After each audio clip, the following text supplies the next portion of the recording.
Olá, começa agora mais um vídeo do Web Summit Porto Gente, Porto Sustentável, nossa primeira iniciativa em 2018 de levar um congresso online para vocês. Estamos aqui na Galotti Advogados Associados, em Brasília. Agradeço muito por nos receber, Dr. Benjamin Galotti e Dra. Beatriz Galotti, são especialistas em direito portuário, e os convidamos para falar um pouco como as atividades ligadas ao direito portuário ajudam a tornar as operações e o trabalho portuário mais sustentável nas cidades portuárias brasileiras. Mais uma vez eu quero agradecer aqui a presença de vocês e a palavra é sua. Obrigado pela oportunidade.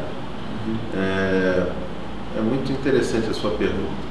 O direito, ele de fato, ele visa a regulamentação da situação da vida humana, das relações das empresas e, nesse caso específico, do meio ambiente com o porto de uma forma mais ampla.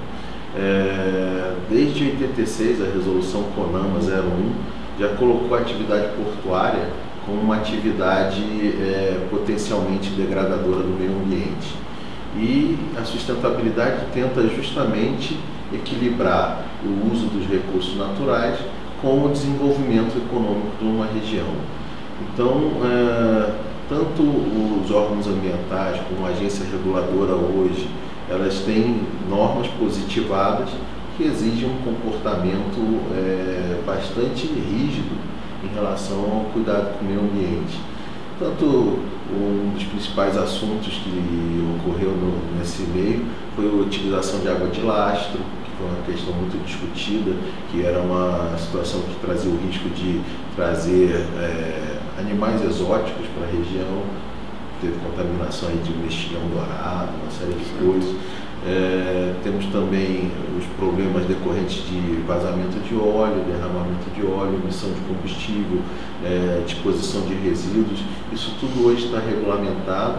Existe a fiscalização tanto da agência sanitária, da Anvisa, existe a fiscalização dos órgãos ambientais, que são licenciadores da atividade portuária, e a fiscalização da própria agência reguladora e das autoridades portuárias, quando é o caso, quando não é um terminal privativo, sendo um arrendatário. Então, hoje a fiscalização é muito intensa, né? Existem os agentes portuários, tem mais de um órgão fiscalizador, e isso faz com que no dia a dia haja melhora e um melhor controle do uso dos recursos naturais para a atividade portuária.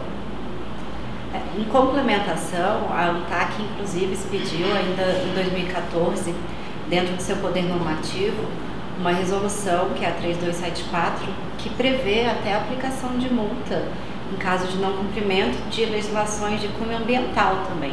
Então, aí gera até aquele questionamento quanto à sobreposição de competências, né, da autoridade portuária com a autoridade ambiental.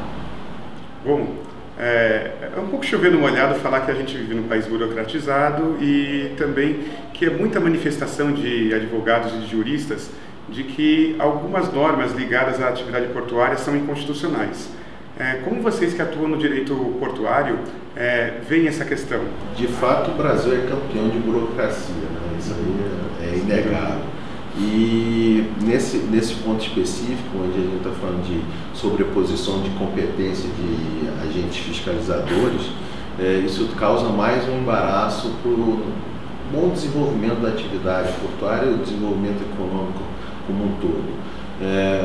Para exemplificar, e puxando o link do que a doutora Beatriz colocou, exemplo, a resolução 3274 de 2014 da ANTAC, ela tem um leque muito grande, a amplitude dela é muito grande, e ela trata de assuntos como trânsito, transporte, ela trata de questões ambientais, sanitárias, ela trata de trabalho portuário, meio ambiente.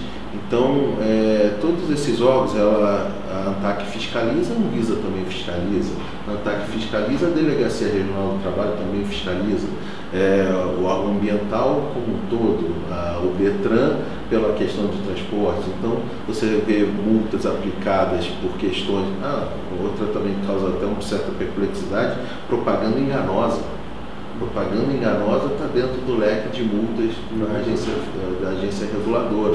Então aí você tem uma sobreposição de competências de vários órgãos e que causa a necessidade de se subordinar a vários agentes fiscalizadores por mesma coisa, né? Acho que uma boa solução seria que a agência, ela, quando identificasse situações que já são fiscalizadas por outros órgãos da administração pública federal, encaminhasse uma notificação. Porque você pode até atuar de uma forma pedagógica, informando a gente que está cometendo uma infração relativa a uma atividade fiscalizada por outro órgão e que ela vai encaminhar aquilo para apurar se existe responsabilidade administrativa, pecuniária, multa, seja o que for, mas não aplicar direto uma multa. Dois órgãos com a mesma função de fiscalização e os dois com poder de aplicação de multa. Bom, é comum dizer que no Brasil a gente vive num ambiente de insegurança jurídica. Isso prejudica muito a sustentabilidade dos negócios, a atração de investimentos, num país muito carente de infraestrutura. Gostaria, Dr. Benjamin, que falasse um pouco a respeito disso. Como dotar o Brasil de maior sustentabilidade e conseguir atrair novos negócios para o ambiente portuário nacional? Bom, esse é um tema muito importante, realmente.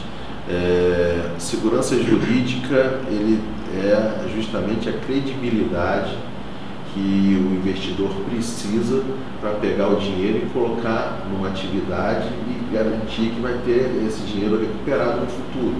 Esse é o negócio, né? Então, isso é muito comum. As associações de terminais e as associações dos arrendatários, eles têm esse pleito realmente ao governo, por mais de uma vez que já fizeram esse pleito, de ter mais segurança jurídica às atividades que eles desenvolvem. O que ocorre? A Lei de Criação da ANTAC, a 10.233 de 2001, prevê que não há garantia de manutenção das condições de exploração das outorgas. E com isso você gera uma insegurança do investidor. Isso gera também um encarecimento do dinheiro que é disponibilizado para essa atividade. Quando você tem essa situação, você aumenta, por consequência, o custo do Brasil e isso recai no interesse de todos. Então, a segurança jurídica, ela permite, inclusive, a redução dos custos. Inclusive, esse dispositivo que o Dr. Benjamin falou, que trazem segurança, principalmente para os TUPs, porque veio enquadrado dentro da própria minuta de contrato de adesão, é incongruente em si mesmo, porque se você tem um contrato que já prevê que ele pode não ser cumprido por conta de uma nova lei que venha dispor de maneira diferente, como você garante a segurança jurídica para um investimento tão alto, né, como um terminal de uso privado? E, diferentemente, nos contratos de arrendamento, você não tem esse dispositivo positivado, mas você tem uma matriz de risco que não deixa claro como que funciona, no caso de uma eventual legislação diferente, de como você vai enquadrar isso no teu contrato, né? Esse risco superveniente será do arrendatário, será da União, como fazer esse cálculo que vem impactar de maneira muito forte nos terminais portuários. Bom, a gente conversou preliminarmente aqui e agora queria fazer uma pergunta que é colocá-los no fogo, literalmente, tá? Como equilibrar a competição entre portos públicos e terminais de uso privados, TUPs, aqui no Brasil? Realmente é uma pergunta complicada, mas eu me sinto muito à vontade de falar sobre esse assunto, porque aqui no escritório nós temos tanto clientes arrendatários, como clientes titulares de instalações portuárias privadas, como administrações portuárias, enfim. A gente não tem interesse de puxar o assunto nem para um lado nem para o outro. Essa assimetria concorrencial já foi muito debatida. E a discussão é sempre, os dois lados têm bons fundamentos, isso é muito verdade. O que se deve observar, e aí falando bem do lado do direito, do jurista, a antiga Lei dos Portos, 8.630 de 93, ela cria os dois regimes de exploração, ela regulamentando o artigo 21, 12F da Constituição, que diz que compete à União explorar diretamente ou mediante concessão, permissão ou autorização, nessa ordem é autorização, concessão e permissão, se eu não me engano, os portos fluviais, lacustres e marítimos. ela confere essa competência para a União, a Constituição, que é regulamentada pela Lei dos Portos, que diz que a exploração da atividade portuária se dá mediante contrato de arrendamento para os portos públicos ou mediante contrato de adesão para os terminais privados.